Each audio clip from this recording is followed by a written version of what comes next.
The Edmonton Oilers are set to take on the Vancouver Canucks in the second round of the NHL playoffs. Joining the show today, Kyle Bhawan for a crossover edition of Locked On Oilers and Locked On Canucks. Let's have some fun.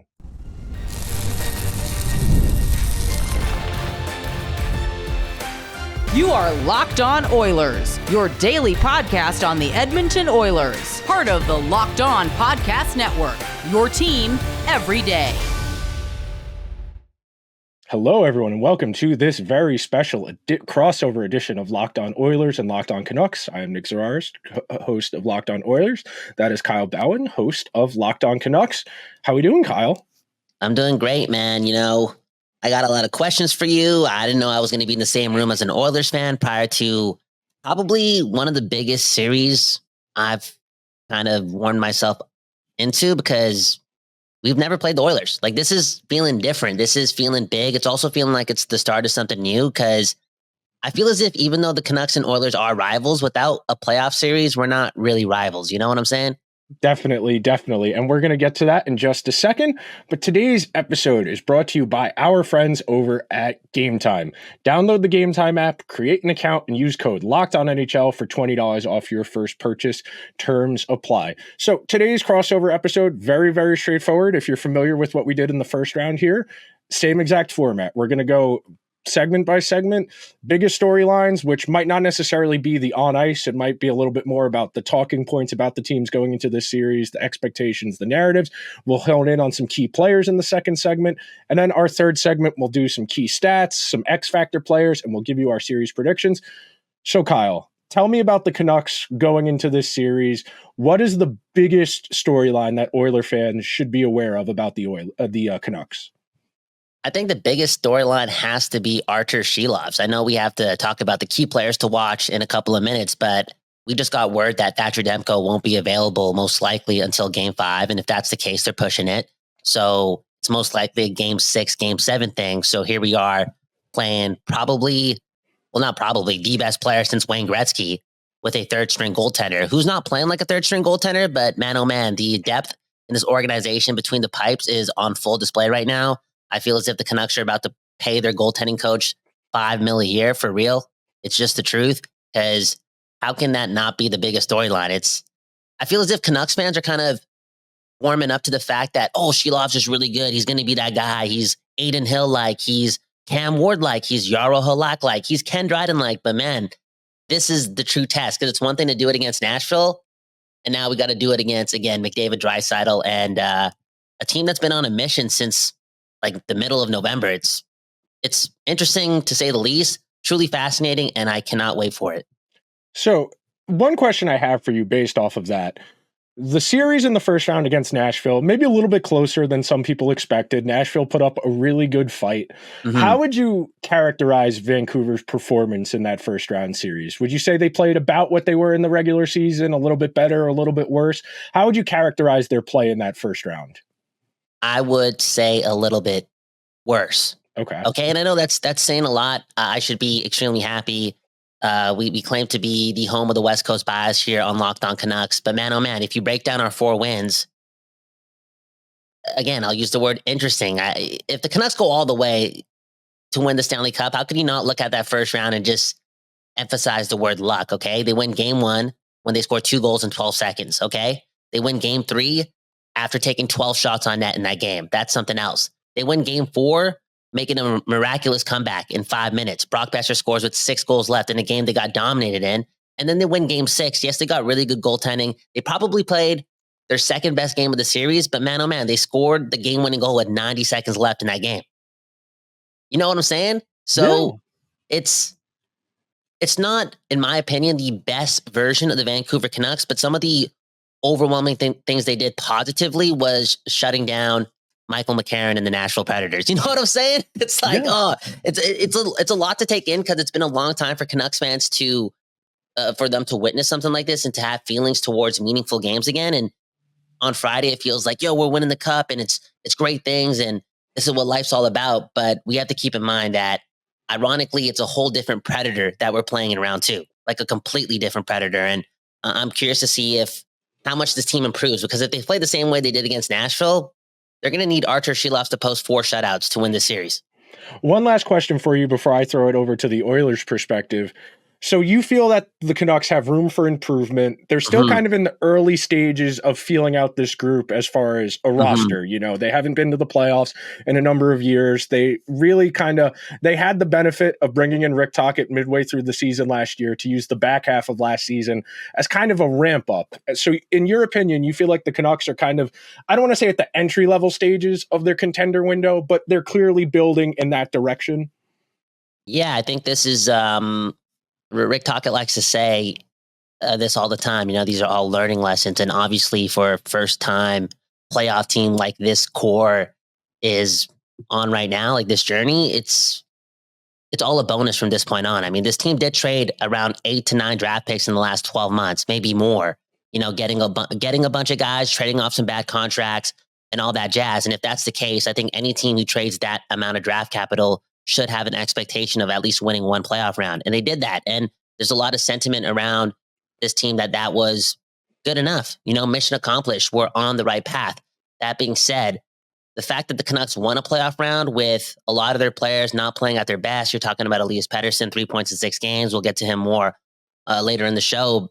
Kind of leads me to believe that there's still room for like this miracle to come true, you know, for the Vancouver Canucks to go all the way, because we haven't seen the best version of both Elias and Elias down the middle for this team. And what if that does happen against your Edmonton Oilers? That kind of is a possibility. And if you look at this roster, you look at their decor, you look at some of the pedigree they have in their organization with Rick Tocchet and Adam Foote, maybe, just maybe, winning one round isn't good enough. You know, the Canucks have never won a Stanley Cup, and they had the most All-Stars this season. You know, they're pretty star-studded. There's still a possibility for, again, a miracle to happen here. It sounds weird because I know what you're saying. You know, year one into this window opening, it never happens for any team. But again, they've never been able to do it ever in Vancouver. Maybe, just maybe, it goes down like this. The storyline for the Oilers is very simple. If McDavid is going to assume the pantheon position in the sport, he's going to need a championship at some point. That is the one knock all of the old heads who still say Gretzky is a better player than McDavid. I am still of the opinion the guys are going to keep getting better with time, and that the best player ever is probably 5 or 10 years away from now, and then 5 years, 10 years away from that guy.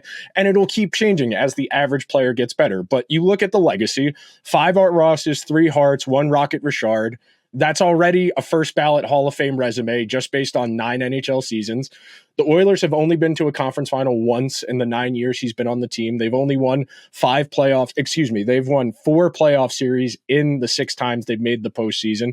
The one time they made a conference final 2 years ago, they lost to Colorado, who blew them out of the water. Colorado, a significantly deeper team. And it's largely not McDavid's fault. You know, you go look at the counting stats with him, with Draisaitl, and the Oilers have been there against these teams. It's just often they've played teams that are better than them, frankly. And that's one of the things we lose track of in the playoffs when we get to the conference final, second round cup final. Sometimes the other team's just better than you. And to close that gap, you're going to need guys to be able to make plays. The Oilers had a really nice first round where they were able to take care of business on the power play in particular. When you have McDavid give you 11 points, 10 of them being assists, Draisaitl second in points in the playoffs. Zach Hyman, I believe, is tied for 4th now because a couple of games in the second round have started. The Oilers have shown the capability to play at a really high level. And this is a different type of animal, playing Vancouver as opposed to playing LA. And that Vancouver's defense was really the strong suit of their team in the regular season. And I was very surprised when I started doing my show prep to see how good the Canucks were defensively. And sure, some of that is Thatcher Demko being a very good goaltender, so the goals against numbers are going to look a little bit better because you have one of the best goalies in the league, you know, a Vezina finalist, really good season for Demko. But I think for the Oilers, this series, all of the pressure is on them. Before we transition and shift gears to talking about the key players, one of whom we're going to talk about being the goaltenders in this series, all of the pressure is on the Oilers. If they were to flop on their face against a third goalie, that the narratives, the story, the drama would be, I would dare say, Leafsian, and that if the Oilers were to mess this up, this opportunity that was before them, the heat would be really on them. But we will be right back on this special crossover edition of Locked On Oilers and Locked On Canucks to talk about some of the key players right after this.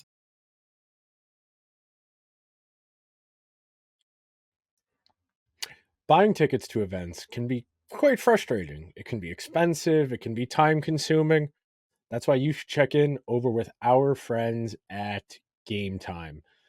Game Time is the best app for buying tickets to any event. If you're trying to get in on the Oilers and Canucks playoff series, if you're trying to go to an NBA playoff game, a regular season Major League Baseball game, Game Time is what you need. Featuring very useful features like last minute deals where you can save up to 60% buying last minutes for sports, concerts, comedy, and theater. All-in pricing, where you can see the price of a ticket up front with no surprise fees at checkout. Seat views, where you get a panoramic view from your seat in the app before you buy. The lowest price guarantee, or Game Time will credit you 110% of the difference. So, take the guesswork out of buying NBA tickets with Game Time. Download the Game Time app, create an account, and use code LOCKEDONNHL for $20 off your first purchase. Terms apply. Again, create an account and redeem code LOCKEDONNHL for $20 off. Download Game Time today. Last minute tickets, lowest price guaranteed. And by our friends over at Indeed. There's no I in team, but there is one in Indeed, and that's the hiring platform you need to build your dream team. When you're hiring, you need Indeed. Indeed's the hiring platform where you can attract, interview, and hire all in one place. Instead of spending hours on multiple job sites searching for candidates with the right skills, Indeed's powerful hiring platform can help you do it all. We streamline the hiring process with powerful tools that find you match candidates.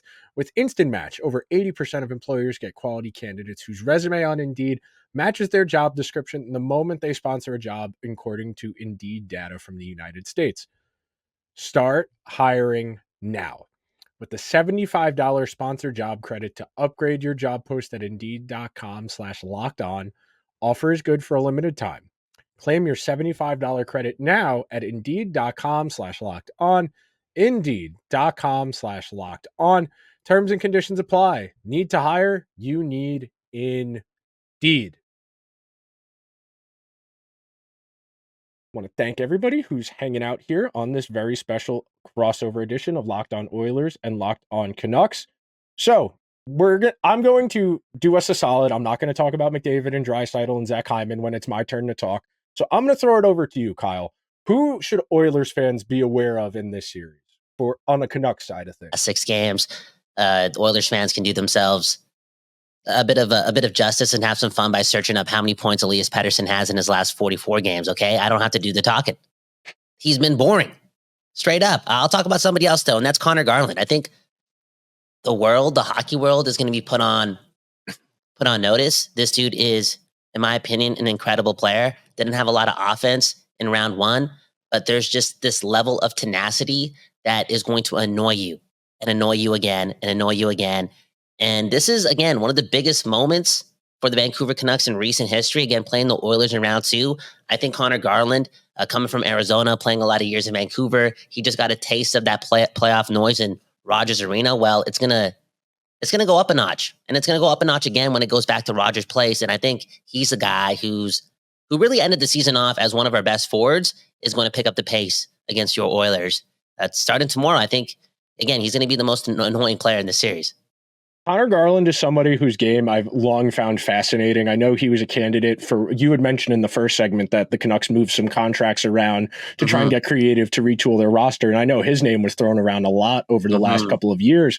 But in keeping him, they have really bolstered a really solid forward group. The Canucks top 9, once you get past that top 6, there's a real argument the Canucks bottom 6 is better than the Oilers bottom 6. Garland in particular, one of those reasons. Codi Joshua had the 2-goal game against Nashville. So depth is definitely an advantage for the Canucks. The first guy I'm going to give you here from an Oilers perspective, it's got to be Stuart Skinner. And when you are in a series against a backup goalie and you have a track record of spotty playoff performances, you are going to have the pressure on you. You heard me mention that at the end of the first segment, that all of the pressure in this series is on the Oilers, and that starts with Skinner. He was not great in game 1 or game 2 against the Kings. Since then, he's rounded it out, had the shutout. They won the game 1-0, where the Kings thoroughly dominated that game, but the Oilers were able to make some stuff happen. in this series, where Skinner is clearly the more experienced player, not often you can say that about a second-year goalie, but Silov's only having 12 career starts, 3 of them being in the playoffs. It's a real advantage here, and that's something that Skinner himself has talked about, that last year was really a formative learning experience, getting his doors blown off by the Golden Knights where they got swept. He really learned a lot about who he was as a player and losing like that. And if the Oilers are going to take the most advantage of this situation, it's got to start back there in net, because the other areas of this series, they're pretty close. When you go player by player, forwards and defense, these two teams are relatively close in talent. Sure, McDavid is the best overall player. Pettersson's not that far behind when he's going on all cylinders.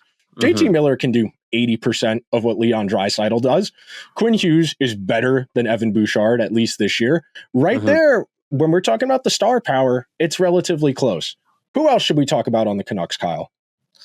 You made a lot of notes there, and that whole Stuart Skinner conversation is really interesting because, yeah, he's a more experienced guy, but he's playing Artur Silovs, right? And it's kind of like an even playing field. So it kind of makes me super curious to see how these teams would react if game 1 went really wrong for them, because, a lot of inexperience in between the pipes, and if that goalie for either team allows 4+ goals in game 1, man, oh man, their resiliency is obviously going to be in need, but there's a big chance that they won't be able to bounce back. And that could be, very much the finish of a series. Like, it could happen in game 1 because we're going with some young goalies. Like, this is a really fascinating series. And a player that I want to bring up that, again, kind of falls in line of being really annoying is JT Miller. Oh, yeah. JT Miller is, in my opinion, the engine for the Vancouver Canucks, that guy for the Canucks, the alpha on the Canucks. And I feel as if he's chomping at the bit to get a crack at McDavid game in and game out. Like, he lives for moments like this. And, going into the playoffs, I think there was maybe some talk, and even going into the series, some energy going towards Lindholm, possibly going up against McDavid. But in the past, that may have not worked out with it when he was with Calgary. And again, just having Miller and McDavid go off on each other, shift in and shift out, is going to be a battle. And I think we saw that early on in the season too, right? In October, McDavid and Miller, obviously not good friends on the ice. It's going to be a battle. I like McDavid's engine too. That guy, he has a bit of POS in him as well. It's going to be feisty, man. It really is. And that's important. I talk about this a lot, that you need your star players to have that mean streak in them too, if you want to find success. I mean, McKinnon, very obviously, Kucherov, very obviously, Marchand, Bergeron with the Boston teams. Hell, half the guys on that Blues team that won the Cup, the Capitals had that, and Ovechkin at his peak. Pittsburgh, Malkin has never met a guy he doesn't want to cross-check. You need your star players to have a little bit of that meanness to them. And JT Miller unabashedly is the Canucks' kind of emotional leader. At least from the outside looking in, it very clearly feels like part of the reason they were able to take this step forward as a team is that he's matured as a person and as a leader, and he isn't as prone to those blow-ups, because as you've mentioned, he is a very emotional and passionate player.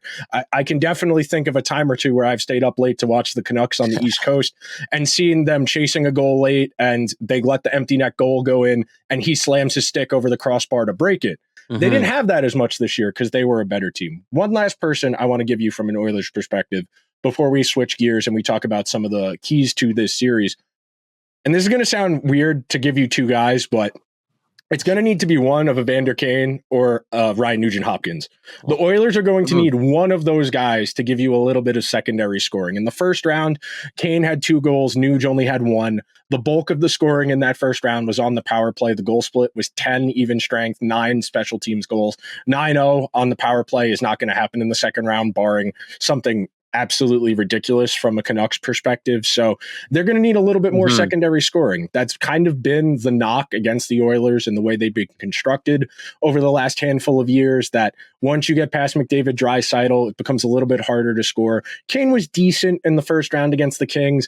Dylan Holloway gave them 2 goals, but that was in the game they lost in that series. So if the Oilers are going to win this series and win it in a way that is convincing, which I think it will be if the Oilers win. I think the longer this series goes on, the lingering, is Thatcher Demko going to come back, starts to build, the Canucks start to believe.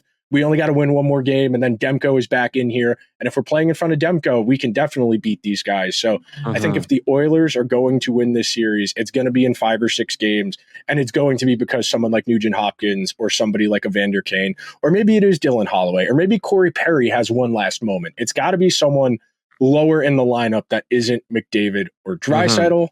And coming up next, we are going to tackle the notable stats, X factors, and give you our series predictions. Coming up next in this crossover edition of Locked On Oilers and Locked On Canucks. All right, game off. We got to pause here to talk more about Monopoly Go. I know what you're saying. Penalty, delay of game. You already talked about that. There's so much good stuff in this game. In Monopoly Go, you can team up with friends for timed tournaments where you work together to build up each other's boards. The more you win together, the more awesome prizes you unlock, and there's so much to get. Unique stickers you can trade with friends to complete albums for big prizes, cool new playing pieces to travel boards with, hilarious emojis for taunting friends when you smash their buildings or heist their vaults. Plus, Monopoly Go feels new and exciting every day with constantly changing tournaments and challenges. A ton include their own unique mini-games like digging for treasure or a robot pachinko machine. And there's always new timed events that help you win big, like massive multipliers for everything you win or rent frenzies. There's always something fun to discover in Monopoly Go. Get off the bench. Go download it now. It is free on Google Play or the Apple App Store. Game on. Thank you to everyone who is listening to this very special crossover edition of Locked On Canucks and Locked On Oilers. The two teams are set to battle it out tonight in game number 1 out in Vancouver. Talking about key stats, X factors, I will leave you with one simple note. You heard me mention it in the last segment before I throw it back over to you, Kyle. The Oilers did not concede a power play goal against in their first round series against the Kings, and they scored on 45% of their power plays. That type of special teams dominance will make up for a lot of warts. At 5-on-5, you can make a strong argument the Kings outplayed the Oilers. Wow. But when the special teams are that dominant, it's really going to be hard to win a playoff series. I mean, the Kings only scored 11 goals over the course of 5 games. When you're only scoring 2 goals a game, you're going to have a really hard time winning in the playoffs. Yeah. And the whole power play issue / problem / just don't take penalties against the Oilers thing is obviously of such importance. And I think Oilers fans should know that the refs don't like the Canucks. Now, the referees in the NHL overall this season have sucked. It's just the truth. They're so 100%. inconsistent. They're just trying to be MVPs of every game. They're too emotional. They're too attached to like storylines or just not doing their jobs completely. And we should note that Nikita Zadorov, post Game 5, went on record saying that he doesn't want to get fined $25,000 for talking ish about the referees. And what did he do? He talked some ish about the referees. And in Game 6, the Canucks got 0 power plays. They also got a BS call called against them with 30 seconds left in the game. Okay, so the Canucks have to be extra careful this time around, even to add to the little spiel that I went on. Oilers fans, go look at Rick Tocchet and his media availability yesterday. Bro, this guy was so nice to the referees. So nice. So nice. So I think he knows it too, that the referees don't like the Canucks for maybe a lot of reasons. And if the Canucks take the amount of penalties they took against Nashville, I think they took 24 penalties. I think Nashville had 24 power plays or 22. They're going to get burned because some people talk about this Oilers power play being the best of all time. Again, it's not that surprising considering that they got Connor McDavid, the best player since Wayne Gretzky. And dude, over the last couple of years, when Leon Draisaitl is on, and he's also that version of a POS, he's probably the most dominant player in the playoffs. So you just don't want to take penalties against that team. It's really fascinating because we've seen it come full circle where Draisaitl got dinged a lot early in his career for just riding coattails with McDavid. And then he had the series 2 years ago where he played on the partially torn ACL against the Kings and was over a point per game. And I think he proved a lot of people wrong. One question I have for you. What does the best version of the Canucks look like in this series? Playing in front of a third string goalie, what's their recipe? What's their formula? What, in your estimation, do you think they need to do if they want this series to go their way? Since the All-Star break, I think the Canucks are leading the league in shots against on the good side of things, right? They have limited other offenses from doing damage. And they continued that against, again, Michael McCarron and the Nashville Predators, blah, blah, blah. I know not a highly offensive team on paper. That being said, they were pretty good down the stretch. And I think they just got to carry that momentum into this series. Like they're so well structured. They kind of turned into a quote unquote boring team.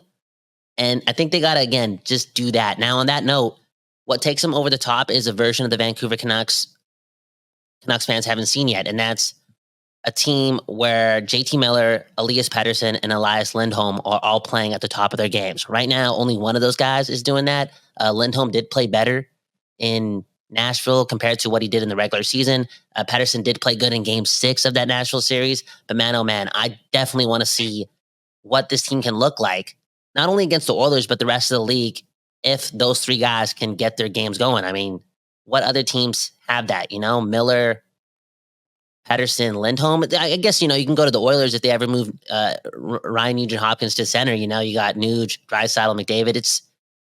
It's different. And again, the Canucks haven't seen those 3 play at the top of their games and have it connect to their defense and their structure. And to me, that allows them to be a more explosive team. And that's what's really missing for the Vancouver Canucks right now. I definitely would agree with that assessment. I've long found the Canucks to be one of the more entertaining teams to watch when they were in that lull where they weren't a very good team the last couple of years. But at the end of the game, if they were down a goal, chasing it late, and they just have Hughes, Besser, Pettersson out there, and JT Miller, and they're just whipping the puck around, it's really, they have the capability of getting to that level of dynamism as an offense that with the defense, if the defense plays well, they can hang with anybody as far as offense. X factor for the Oilers in this series, other than Stuart Skinner, it's that second pair. Ceci and Darnell Nurse did not have a good series in the first round against the Kings. The Kings really outplayed them. There was one game in the series where the scoring chances were like 95-35 in those guys' ice time. So it is a real challenge for the Oilers to just not get obliterated in their minutes. They don't need to win in those guys' minutes, but they got to get it closer to 50-50 flow of play because, as we've just mentioned, the Canucks have high-end talent in a way that I like the guys on the Kings. Like, I think Fiala is really good. I think Tempe is really good, but none of those guys is JT Miller or Besser or Pettersson. Like, Besser had 40 goals this year, and he's like the 4th fiddle on the Canucks. That's a different level of depth than the Oilers had played against in the first round.